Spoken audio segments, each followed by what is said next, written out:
महाराष्ट्र सरकारने 2024च्या निवडणुका लढत असताना अनेक फसव्या योजना जाहीर केल्या होत्या. त्यातलीच एक योजना म्हणजे शेतकरी कर्जमुक्ती योजना.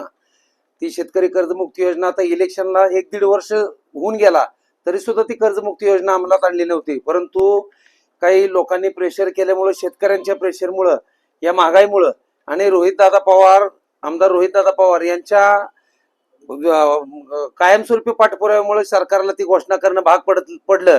परंतु ही घोषणा कशी फसवी आहे याचा अभ्यास केल्यानंतर आदरणीय आमदार रोहितदादा पवार यांनी काल रायगडावर मुक्कामी गेले आणि छत्रपती शिवाजी महाराजांच्या समाधीसमोर नतमस्तक होऊन ही योजना फसवी आहे, ही योजना पूर्णपणे अंमलात आणण्यासाठी सरकारनं प्रयत्न करावा, अन्यथा सर्व शेतकऱ्यांना घेऊन पंढरपूर ही आध्यात्मिक राजधानी महाराष्ट्राची, या ठिकाणी सर्व शेतकऱ्यांचा देव हा पांडुरंग आहे. पांडुरंगाच्या चरणी येत्या 12 तारखेला रोहितदादा पवार येतील, पांडुरंगाच्या चरणी नतमस्तक होतील, प्रदक्षिणा मारतील आणि शिवतीर्थावर उपोषणाला बसतील. अन्नत्याग आंदोलन, संपूर्ण अन्नत्याग आंदोलन आदरणीय रोहित पवार करणार आहेत. त्यांच्याबरोबर महाराष्ट्रातील सर्व महाविकास आघाडीचे आमदार, खासदार, काही पुढारी, इतर काही लोक असतील, जे की सर्व सामाजिक संघटना त्यामध्ये सहभागी होऊन, जे की राज्य शासनानं काल फसवं एक घोषणा केली की 56 लाख शेतकऱ्यांना आम्ही त्याचा लाभ देतोय. परंतु खरं जर बघितलं तर त्याच्या अटी नियम बघितले तर 17 ते 18 लाख शेतकऱ्यांना फक्त त्याचा लाभ होणार आहे. म्हणजे कागदोपत्री तुम्ही 56 लाख शेतकरी दाखवताय आणि प्रत्यक्षात मात्र 17 ते 18 लाख शेतकऱ्यांनाच त्याची कर्जमाफी मिळणार आहे.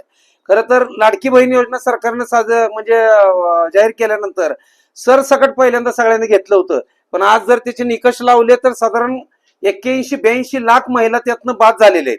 म्हणजे आणि अजून त्यात नियम जर कडक करत गेले तर कदाचित त्या 2.5 कोटी ज्यांना लाभ मिळत होता त्यातल्या 50 लाख महिलांना सुद्धा लाभ मिळणार नाही. अशा प्रकारची परिस्थिती इलेक्शन नंतर, म्हणजे मतं घेताना तुम्ही योजना जाहीर करता आणि ज्यावेळेस इलेक्शन होतं, तुम्हाला लाभ मिळतो, त्याच्यानंतर मग तुम्ही अशा प्रकारे निकष लावता आणि त्याच्यामध्ये काटछाट करून पुन्हा एकदा त्या महिला असतील, शेतकरी बांधव असतील, यांना त्या सगळ्या योजनांपासून वंचित ठेवायचं काम करता. त्याच्यामुळं तुम्ही जी घोषणा केली आहे त्यावेळेस तुम्ही कुठले अटी नियम घातले नव्हते, पण आज तुम्ही जे अटी नियम लावताय ते अटी नियम काढून टाकले पाहिजेत. शेतकऱ्यांना सरसकट कर्जमाफी झाली पाहिजे.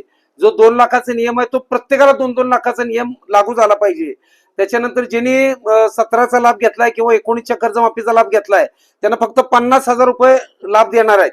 मग ते 50,000 रुपयामध्ये काय होणार आहे? तर तो 50,000 रुपये न देता त्या शेतकऱ्याला पण 2 लाखाची कर्जमाफी झाली पाहिजे. ज्यांचं 2 लाखापेक्षा जास्त कर्ज आहे त्यांनी, तुम्ही पहिल्यांदा समजा 5 लाख कर्ज आहे तर तुम्ही म्हणताय की 3 लाख रुपये पहिल्यांदा भरा, मग तुम्ही 2 लाख रुपये माफ करू आम्ही तुम्हाला. तसं न करता तुम्ही ते 3 लाख रुपये आम्ही नंतर भरू, पण तुम्ही ते 2 लाख रुपये आम्हाला कर्ज माफ केले पाहिजेत.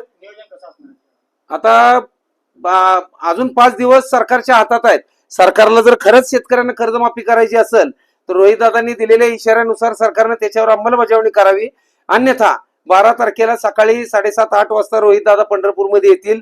छत्रपती शिवाजी महाराजांना अभिवादन करून विठ्ठल रुक्मिणी मातेचं दर्शन घेतील, प्रदक्षिणा मारून शिवतीर्थावर अन्नत्याग आंदोलनाला सुरुवात होईल. सुप्रियाताई सुळे सकाळी म्हणल्यात की अन्नत्याग आंदोलन न करता लढा, मग रोहितदादा माघार घेतील. नाही, कसं आहे प्रत्येकाने त्या पद्धतीनं जे की त्यांना वाटतंय की बाबा असं करू नये, अन्नत्याग आंदोलन करू नये, कारण हे टोकाचा निर्णय झाला.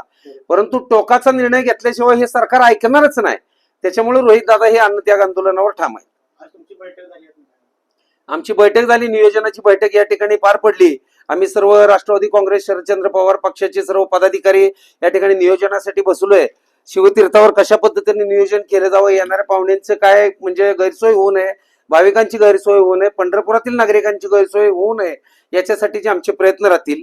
आणि जोपर्यंत ते आंदोलन तिथं चालू राहील तोपर्यंत तिथं सकाळी काकडा आरतीपासून ते रात्री झोपेपर्यंत मग भजन, कीर्तन, भारूड असे अनेक प्रकारचे, म्हणजे जे संतनगरीमध्ये चाललं पाहिजे, जे देवनगरीमध्ये चाललं पाहिजे, अशा प्रकारचे सगळे करमणुकीची साधनं लोकांसाठी, पण उत्साह वाढवण्यासाठी म्हणून शेतकऱ्यांना काही शाहिरी पोवाडे असतील, तर काही तुकाराम गाथेवरचे काही अभंग असतील, काही ज्ञानेश्वर माऊलींच्या ज्ञानेश्वरीवर काय असतील, अशा प्रकारचे विविध उपक्रम त्या ठिकाणी असणार आहेत.